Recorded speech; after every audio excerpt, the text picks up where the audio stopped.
ya. Terserah. Masalahnya itu betul. Hanya masalah tempat aja. Iya. Baik. Bismillahirrahmanirrahim. Qala Rasulullah sallallahu alaihi wasallam, man humani la yashba'ani talibu ilmin wa talibu dunya. Rawahu Tabrani 'an Ibn Mas'udin wa Ibn Adiyyin 'an Anas bin Malik wal Bazzar 'an Ibn Abbas radhiyallahu anhu. Man humani la yashba'ani. Ada dua kelompok orang yang tidak pernah mencapai kepuasan. Yang pertama, talibu ilmin, menuntut ilmu. Kalau di dalam Al-Quran bicara masalah duit, itu redaksinya wabtaghi fima ataka Allahu darul akhirata wa la tansa nasibaka minad dunya. Wala tansa, bukan wabtaghi, wala tansa. Kemudian masalah ilmu itu utlubul ilma, bukan mencari tapi menuntut. Bedanya mana? Kalau mencari, mana teko ya? Oh, nggak ada. Itu mencari tuh. Tapi kalau menuntut, kalau belum ketemu, terus mana teko nih? Dicari terus dia jalan sampai ketemu. Itu namanya menuntut. Maka redaksi dalam ilmu itu menuntut, mencari. Tapi kalau rezeki, fa idza qudiyatis shalah fantashiru fil ardi wabtaghu min fadlillah. Bedanya mana? Kalau wabtaghu itu cari sekedarnya, sekedar kebutuhan, itu wabtaghu. Tapi kalau talibu itu mencari dengan sungguh-sungguh sampai dapat, bahkan diusahakan lebih dan tidak boleh merasa cukup, itu talib. Ke dalam berdoa kan gini, Allahumma inna nas'aluka salamatan fid din wa afiatan fil jasadi wa ziyadatan fil ilmi. Kalau ilmu redaksinya ziyadah. Tapi kalau duit atau rezeki redaksinya wa barokatan fir rizqi. Kalau ilmu wa ziyadatan fil ilmi. Bedanya apa? Ilmu itu kita harus terus bertambah. Jadi tidak boleh merasa cukup dengan yang kita bisa, tidak boleh. Tapi kalau dapat rezeki, alhamdulillah dapat 20.000 itu. Tapi kalau ilmu tidak boleh. Oh saja. Nah, nanti ada begini. Buat apa nuntut ilmu tapi nggak diamalin? Begini. Haknya ilmu itu ada dua. Pertama dicari, dituntut. Kemudian pertama diamalkan atau disampaikan. Kedua diamalkan. Jadi kalau ada orang menyampaikan ilmu tapi belum ngamalin, paling tidak dia sudah memberikan satu hak dari ilmu. Nah, jadi nggak harus kita nyampein yang kita amalin. Cuman ketika nyampein kita berusaha ngamalin. Itu. Jadi dalam Al-Quran kan kabura maqtan indallahi an taqulu ma la taf'alun. Itu redaksinya sigatnya fi'il mudhari' itu. Al-fi'lul mudhari'u huwa kullu fi'lin yadullu ala ada kulli fi'lin yasulu ala wa kulli amalin fi zamanil mustaqbal, fi zamanil hadir awil mustaqbal, wala budda an yakuna bi harfin min ahrufil mudhara'ah wa hiya al-hamzatu wan nun wal ya. Jadi fi'il mudhari itu menunjukkan masa sekarang dan akan datang. Maka yang dimaksud dengan kabura maqtan indallahi an taqulu ma la taf'alun, Allah benci kita ngomong apa yang kita sendiri enggak mau ngamalin. Bukan enggak ngamalin, enggak mau ngamalin. Itu maknanya. Meskipun sering dipahami salah, nggak ngamalin, bukan. Bedanya mana? Kalau kita ngamalin sesuatu yang kita nggak amalin, yang kita nggak mau ngamalin, itu memang berdosa. Tapi kalau kita nyampein sesuatu yang kita mau ngamalin tapi belum bisa ngamalin, beda. Contoh, Pak Guru Madinah ada punya teman orang kaya. Beliau bilang begini, Pak, Bapak kan duitnya banyak nih, berangkat haji dah. Berdosa apa tidak, Pak Guru Madinah? Beliau belum haji. Nah itu tidak dosa. Karena apa? Karena beliau juga pengen melaksanakan haji, cuman belum ada kesempatan. Tapi beliau menyampaikan kepada orang lain untuk melaksanakan ibadah haji. Nah beda halnya ketika dia punya kesempatan, dia nggak ngerjain. Nah itu yang masuk ayat. Jadi ilmu itu, redaksi hadis ini hadisnya sahih ya, ada di riwayatnya Imam At-Tabrani dalam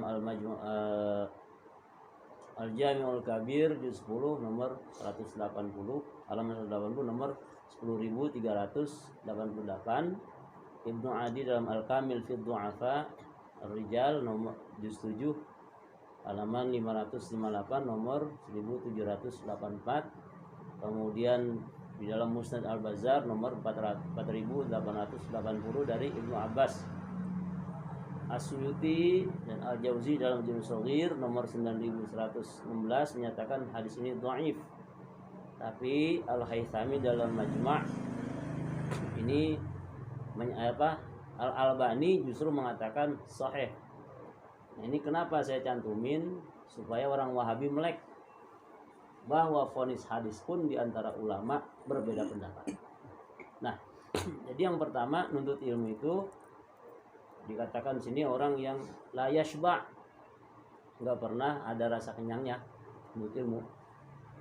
Pokoknya ada majelis gimana dia datang, dia ngaji gitu tujuannya. Meskipun sebenarnya kita belum mampu ngamalin, cuman kan ibaratnya begini, ibaratnya kita punya golok nih, barangkali sekarang belum kepake barangkali, tapi kan suatu saat kita nemu dalam kondisi tertentu kan bisa kepake itu golok. Jadi mengumpulkan ilmu itu enggak ada mudorotnya. Ada orang berkata ilmu enggak kudu banyak, yang penting manfaat. Salah. Ilmu itu harus banyak meskipun belum bermanfaat. Harus banyak ilmu itu. Nah, ada bagusnya lagi. Ilmu yang kita tuntut kita manfaatin sedikit demi sedikit. Nah gitu. Jadi jangan kalau misalnya kita ngomong ilmu nggak perlu banyak, yang penting manfaat, ya udah segitu aja udah kemampuannya. Terus kita belajar. Nah di lain hari ilmu itu pasti ada manfaatnya. Itu ilmu tuh. Nah ilmu apa yang dimaksud? Nah ini redaksinya isim nakiroh. An-nakiro tuh an-nakiro kullu ismin yadullu ala syai'in ghairi muayyanin. Isim nakiro itu isim atau nama yang menunjuk pada barang yang tidak tertentu. Artinya bukan ilmu agama nih. Nih, perhati nih. Yang dimaksud menuntut ilmu tidak pernah puas bukan hanya ilmu agama. Sebab faktanya ilmu, semua disiplin ilmu itu berkembang. Contoh nih. Dulu kita kalau punya komputer nih, Pentium 4 itu udah paling top itu. Pentium 4. Naik lagi dual core. Wah, udah dual core nih. Terus hard disknya 80 giga. Wah, itu udah keren itu. Dulu tapi berkembanglah teknologi. Nah, sekarang udah ada Core i7 segala macam. Nah, ilmu teknologi juga berkembang. Dan dulu kita punya HP nih bisa ngerekam. Wah, itu udah udah keren bener itu, HP bisa ngerekam itu. Sekarang udah bisa ngerekam, bisa video segala macam. Nah, jadi ilmu itu terus berkembang sehingga jangan kita puas dengan ilmu yang ada. Ilmu tuh. Nah, kemudian itu tadi ilmu itu redaksinya nuntut bukan nyari. maka harus betul-betul bersungguh-sungguh. Nah, lantas jangan kita berkata biarin dah ilmu dikit yang penting manfaat. Untuk sementara boleh, tapi nggak boleh terus-terusan dikit, harus terus belajar. Maka carilah ilmu dari 1000 guru. Artinya banyak berguru, mencari pengalaman, mencari pengalaman, tapi gurunya yang bersanad, yang jelas gurunya. Kalau Ustaz Ubay ini bersanad dari pondok terus bersanad.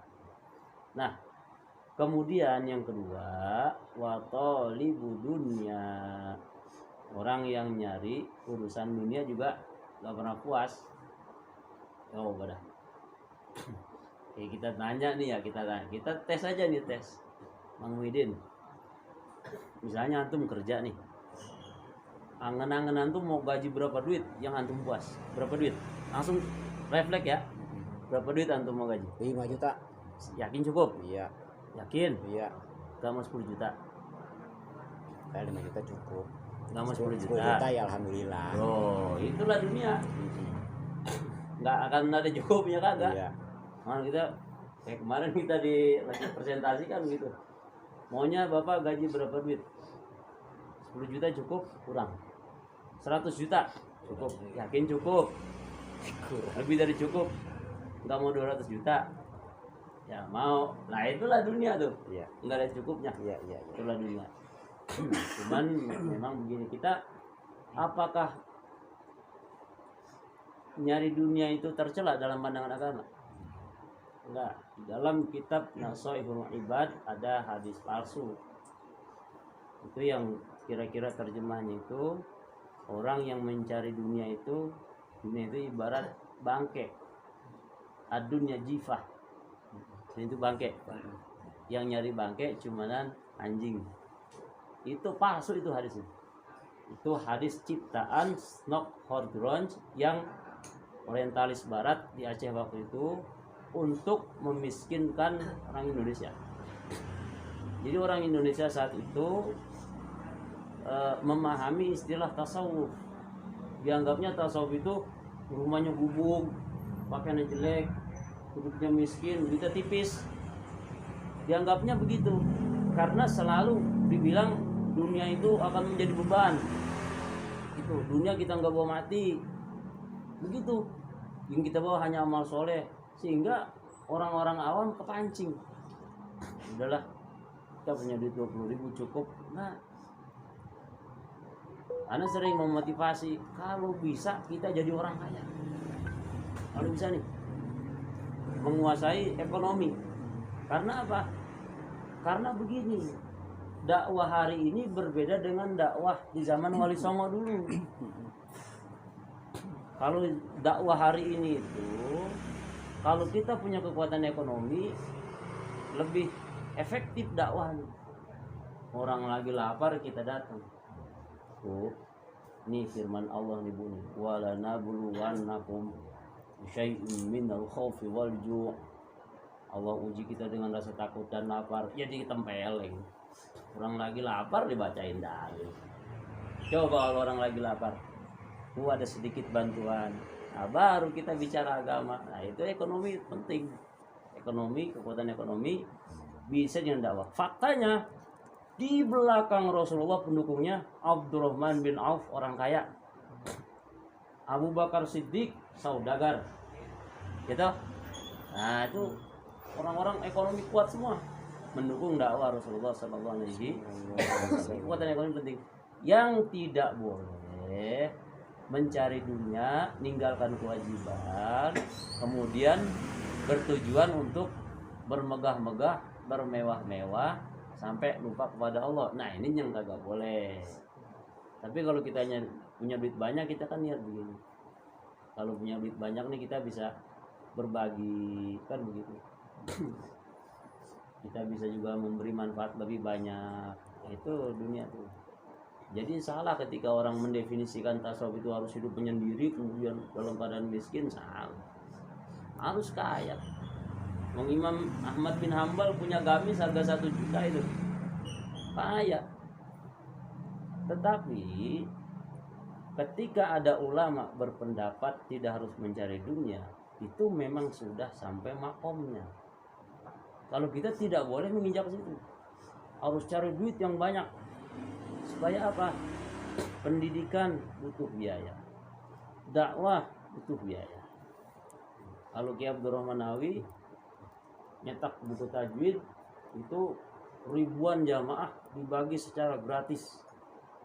Kemudian di majelis, di pesantren, santri yang belum punya kitab nanti Buya dibeliin ya, dibeliin kitabnya, dibeliin ilmunya, diajarin. Wah, indah, luar biasa. Itu kan luar biasa dengan kekuatan ekonomi, kekuatan ekonomi.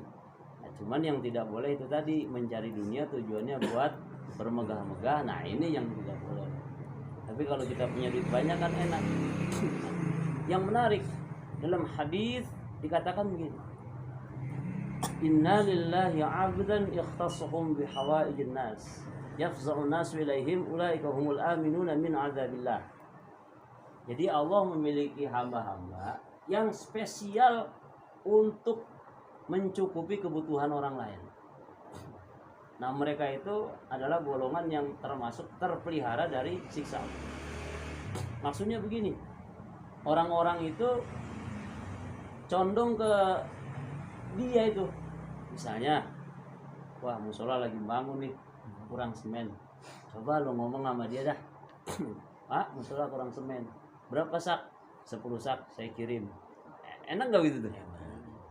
Terus ada juga tetangga kita mau sekolah, umpamanya dia belum punya sepatu, umpamanya. Coba lu ke rumah dia dah. Pak, anak saya belum punya sepatu. Oh, apalagi? Buku juga belum punya. Nih, buat beli sepatunya, buat beli bukunya. Enak apa enggak itu? Kan enak.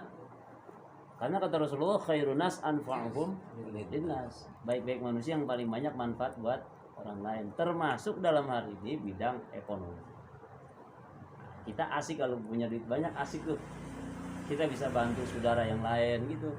Bisa berbuat baik lebih banyak. Itu ekonomi tuh. Muas ekonomi. Orang Nasrani tuh, saya punya jamaah kerja di gereja. Hampir setiap hari ada orang Islam masuk Nasrani. Gara-garanya ekonomi. Hebatnya dari pendeta itu turun ke masyarakat bawah tuh. Terutama daerah-daerah pelosok yang ekonominya lemah. Enggak secara langsung diajak, enggak. Murtad ya enggak, dibantu dulu, bantu. Lama-lama kan ada utang budi lama-lama. Nah, ngikut dah. Makanya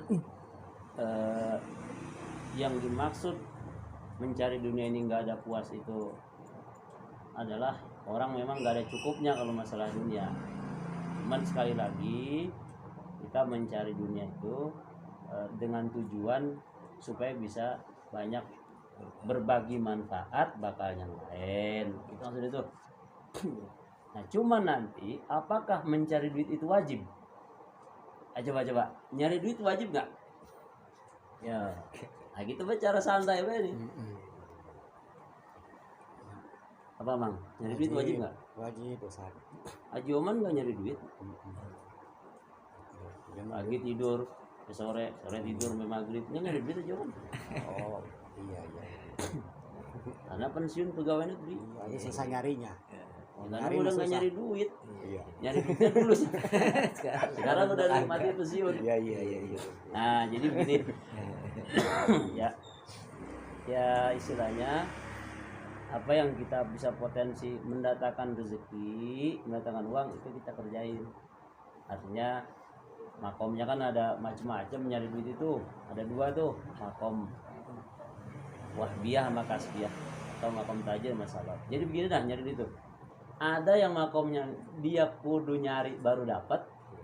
Ada yang memang dia nggak nyari juga dapat, yaitu pensiun. Makom tajir itu PNS loh. PNS Itu memang ada jaminan ayat nih. Wa may yattaqillaha yaj'al lahu makhraja wa yarzuqhu min haitsu la yahtasib. Yang takwa pokoknya dapat rezeki dari dulu juga. Masalahnya takwa kita udah sejauh mana? Itu yang jadi masalah. Nah maka kita kudu istilahnya nanem pun duit. Kata Buya tuh nanem pun duit. Apa itu pun duit? Pun bayam. Kok pun bayam? Bayam kan asal udah gede kan bawa puasa kan jadi duit. Kalau orang beriman itu ada disababin dah gitu, rezeki disababin sambil berdoa. Nah nanti dengan doa itulah dia dapat rezeki dari jalan yang nggak diduga. Walaupun nanti dalam kitab hikam itu sawabitul imam la tahriku aswarul aqdar. Biar kata kita nyari nggak bisa merubah takdir. Maka mengkaji kitab-kitab tasawuf harus butuh pendalaman yang luas. Jangan langsung situ, jangan. Kita usaha apa kok pokoknya Allah udah takdir segitu ya segitu. Ya, itu jangan begitu. Artinya begini. Gini. Kita berusaha mantesin diri supaya Allah kasih lebih. Paham gak nih? Misalnya begini nih. Kita jadi tukang bangunan nih, Kata yang punya rumah nih begini, nanti Pak, ini masang keramik 150.000. Kata yang punya rumah nih, kita pasang rapi, cakep, bagus, bersih. Yang punya rumah datang lihat, Masya Allah. Padahal mah nih dalam hati dia nih, saya kalau dipasang gitu aja udah girang tuh. Ternyata bagus banget. Ini Pak, begitu kita buka berapa duit tuh? Bisa 300.000 tuh. Ini gak ada lebihnya Pak, banyak amat. Nah kata yang punya rumah, ya saya girang. Nah itu dia tuh. Jadi kita mantesin supaya Allah kasih kita rezeki yang lebih.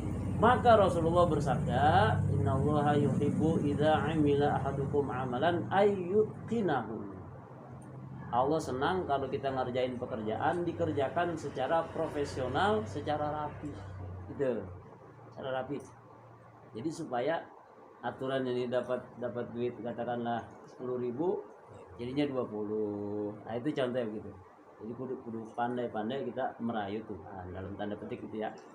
Nah, jadi kesimpulannya pertama, dua golongan yang tidak pernah puas, yaitu penuntut ilmu. Maka nuntut ilmu nggak boleh kita katakanlah saya mulai cukup dah, bisa ini doang juga, nggak boleh.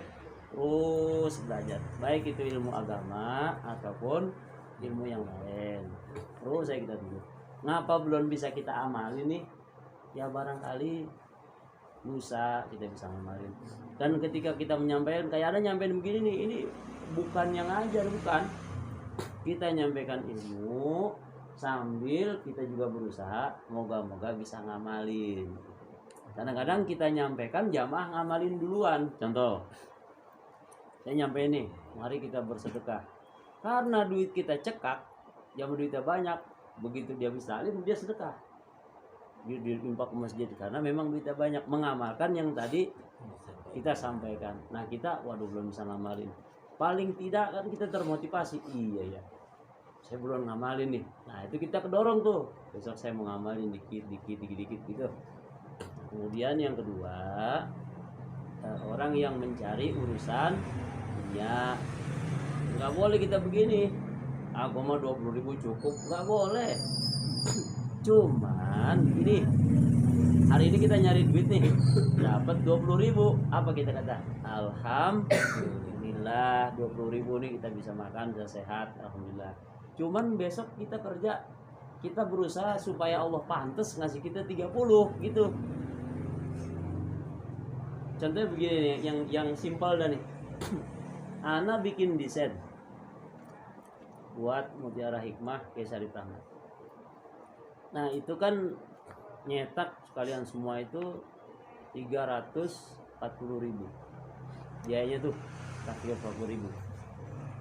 Kalau Kiai mesennya kan pokoknya asal dibikin tulisan sedikit, udah jadi, katanya begitu. Cuman Ana berpikir, kerjain yang bagus gitu, kerjain yang bagus. Begitu beliau melihat bagus dan puas, tadi berapa biayanya, berapa tadi? 340.000.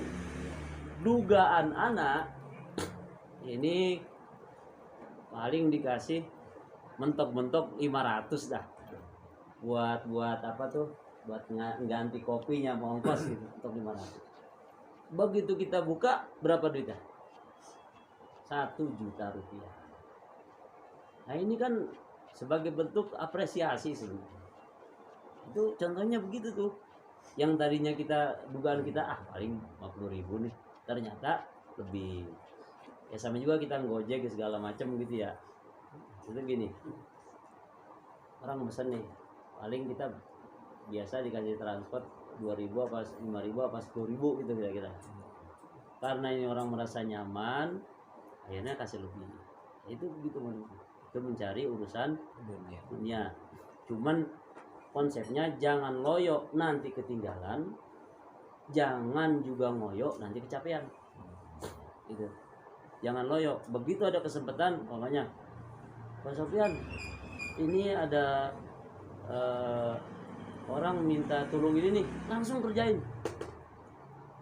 Cuman juga jangan ngoyo. Jangan ngoyo itu jangan terlalu menggebu-gebu.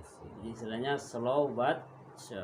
Santai tapi pasti. Nah, itu tuh dalam rangka memancing-mancing supaya Allah kasih kita tambahan rezeki yang lebih. Nah, begitu dapat rezeki, man tadhaharat alaihi ni'am falyukthir dzikrul hamdilillah. Kalau dapat nikmat, langsung kita kata alhamdulillah. Sambil kita berdoa, ya Allah, saya udah senang banget nih dikasih 20.000. Cuman besok saya mau kerja lebih rajin, bangun lebih pagi supaya engkau pantas ngasih saya 50.000. Gitu modelnya tuh. Begitu kita dapat banyakan kan kita bisa buat keluarga, bisa buat bermanfaat yang lain. Nah, itu yang kita pengen. Jadi intinya mah apa yang kita usahain semua muaranya ibadah. Muaranya ibadah. Nah, anak kira itu yang anak sampaikan malam ini. Mudah-mudahan ini motivasi buat kita semua. Bahkan Dr. Tommy itu wakil Kadispora DKI Jakarta itu juga masih terus belajar, itu yang sudah doktor, bahkan yang profesor pun terus belajar ya, apalagi kita terus belajar untuk ilmu, terutama ilmu yang ada kaitan dengan ibadah sehari-hari. Terus kita belajar sedikit. Hari ini belum dapat nih, besok kali mah dapat, besok lagi terus sedikit. Nah, yang keduanya mencari urusan dunia, cari duit biar rajin nyari duit. Nah, yang kalau ada orang nggak nyari duit terus dapat aja duit karena dulunya udah capek lebih dulu dari kita, begitu. Iya, jangan kita dia mah enak banget tuh noh, itu betul orang PNS nih ya, dulunya udah capek, nah, gitu. Jadi kalau kita makomnya masih pengen punya duit ya kudu nyari sabab lah, gitu bahasanya. Ya sababnya macam-macam dah, silaturahim, apa yang kita bisa potensi lah itu untuk mendatangkan rezeki. Ketika itu udah kita kerjain belum juga dapat, nah ini nih terakhir nih, begitu kita udah kerja ternyata gagal, ketahuilah saya punya wejangan dari Kiai Syarif gini, kerjakan saja apa yang menjadi tugasmu meskipun orang lain mengecewakanmu. Yakinlah Allah Maha berkuasa untuk membahagiakanmu. Gitu, kita kerjain aja. Saya sering dikecewakan orang. Nulis ini nggak dibayar, nulis ini nggak dibayar. Sering. Ya tetap kita tulis yang bagus. Cuman ngadunya ke Allah langsung. Ya Allah, tugas saya udah kerjain. Ya Allah, tugas saya udah kerjain. Cuman hambamu tidak tergerak untuk yang lain. Ya. Kemurahanmu yang aku tunggu. Nah, uniknya tiba-tiba kita datang rezeki dari jalan lain nih. Gitu. Jadi jangan takut berbisnis dengan Allah, itu jangan takut. Nah, pasti Allah. Makanya itu tadi kaidahnya. Gimana kita usaha nggak bisa merubah takdir. Cuman bukan berarti kita nggak usaha. Usaha aja terus. Nah, terus. Sehat takdir Allah apa bukan? Takdir Allah apa usaha kita sehat nih? Ya artinya begini, semua itu takdir Allah pada intinya. Cuman kalau kitanya olahraga segala macam itu kan lebih sehat lagi ya, itu modelnya tuh. Jadi intinya kita berusaha supaya Allah pantas menakdirkan yang terbaik buat kita. Nah, itu model tuh. Jadi jangan ada kita diem stagnan apatis ya. Udahlah, saya menerima takdir aja. Kita belum sanggup ya, kita belum sanggup. Nah, kita pengennya kan yang bagus, pengennya mah gitu ya, cuman aku kudu dibangun ibadah. Jadi iya kana budu wa iya ka nasta'in. Ada orang nggak punya kerjaan, kerja ini bukan bidangnya, kerja ini bukan bidangnya, usaha nggak ada modalnya, tapi butuh duit. Nah, ini gimana nih? Ya langsung komunikasi dengan Allah, makomnya memang kudu wirid. Ya Allah, saya minta ini.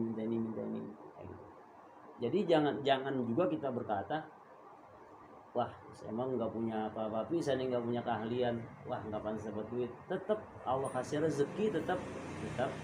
Nah jalannya apa? Berarti kita perlu banyak zikir, minta sama yang kuasa. Ya kalau Allah nyiptain angkasa alam semesta aja mampu, masa ngidupin seorang nggak mampu? Kan logikanya begitu, gampangnya itu. Gampang gitu. Yang penting kita dapat bersyukur, belum dapat ya sabar. Nah itu konsepnya itu. Cuman enteng di lidah, begitu meraktekinnya berat bukan main tuh. Berat bukan main. Ya mudah-mudahan kita bisa terus untuk ilmu. Kemudian kalaupun kita harus jadi orang kaya, niatnya bukan buat bermegah-megah, supaya bisa nebar manfaat ke yang lain. Nah, itu yang kita pengen tuh, yang kita pengen. Kalau saya cita-cita sampai sekarang belum tercapai itu, pengen punya pesantren gratis, pengennya mah pengen gitu ya. Kan ceritanya saya orang kaya, ceritanya begitu ya ceritanya. Begitu ada orang mau ngaji nih, saya nggak punya buku, nanti saya beliin. Itu pengennya begitu, pengennya kayak Abah Segap, no, aduh, masya Allah. GG sepuh di kampung-kampung itu kan luar biasa. Pengennya begitu, pengennya. Mudah-mudahan kita semua mendapatkan keberkahan nih. Amin ya rabbal alamin. Al-Fatihah. Bismillahirrahmanirrahim. Alhamdulillahirabbil alamin. Ar-Rahmanirrahim. Maliki yaumiddin. Iyyaka na'budu wa iyyaka nasta'in. Ghairil maghdubi 'alaihim Waladdallin. Amin. Bismillahirrahmanirrahim. Alhamdulillahirabbil alamin. Hamdan yu'affi'u ni'amahu mazidah. Ya Rabbana lakal hamdu kama yanbaghi li jalali wajhika wa li'azimi sultanik. Allahumma shalli ala sayyidina Muhammad wa ala sayyidina Muhammad. Kama shallaita ala Ibrahim wa ala ali Ibrahim wa barik ala sayyidina Muhammad wa ala ali sayyidina Muhammad. Kama barakta ala Ibrahim wa ala ali Ibrahim fil alamin innaka Hamidum Majid. Allahumma ighfir lana dhunubana الصغرى ولجميع المؤمنين والمؤمنات والمسلمين والمسلمات الأحياء منهم والأموات. ربنا اغفر لنا ولوالدينا ربنا ظلمنا أنفسنا وإن لم تغفر لنا وترحمنا لنكونن من الخاسرين. ربنا تقبل منا إنك أنت السميع العليم، وتب علينا إنك أنت التواب الرحيم. ربنا آتنا في الدنيا حسنة وفي الآخرة حسنة وقنا عذاب النار. وصلى الله على سيدنا محمد وعلى آله وصحبه وسلم. سبحان ربك رب العزة عما يصفون وسلام على المرسلين والحمد لله رب العالمين. منكم والسلام عليكم ورحمة الله وبركاته. Waalaikumsalam warahmatullahi wabarakatuh.